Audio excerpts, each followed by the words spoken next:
Hey there! Welcome to my vlog about the Grand Palais.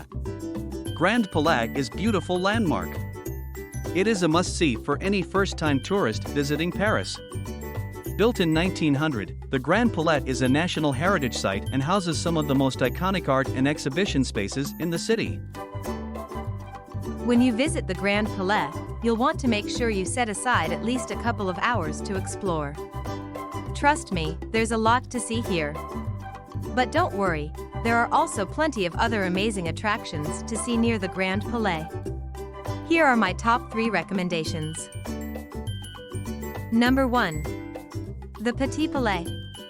Just a stone's throw from the Grand Palais, this smaller palace is home to a fantastic collection of Impressionist and Post-Impressionist paintings.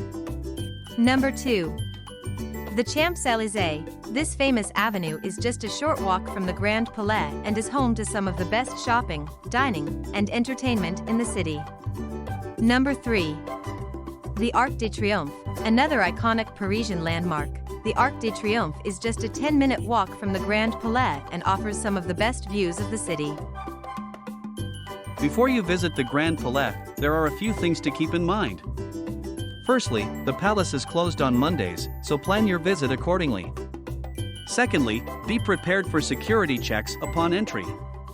And thirdly, the palace can get quite crowded during peak tourist season, so it's best to visit early in the morning or later in the afternoon to avoid the crowds. As for common mistakes tourists make when visiting the Grand Palais. 1 is not checking the exhibition schedule before visiting. The Grand Palais is a popular venue for temporary exhibitions, and it's important to check the schedule before visiting to make sure you don't miss out on anything you're interested in. Bargains. One of the best bargains when visiting the Grand Palais is the Paris Museum Pass, which allows you access to over 60 of the city's most popular museums and monuments, including the Grand Palais. Bonus tip. And finally, for a bonus tip.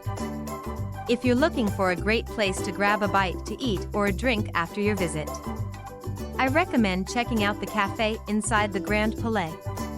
It offers a great selection of food and drink, and the views of the palace from the cafe are truly breathtaking. So there you have it. Our vlog on the Grand Palais. I hope you found it helpful and informative. If you have any other questions or recommendations for things to see and do in Paris, please let me know in the comments. Thanks for watching.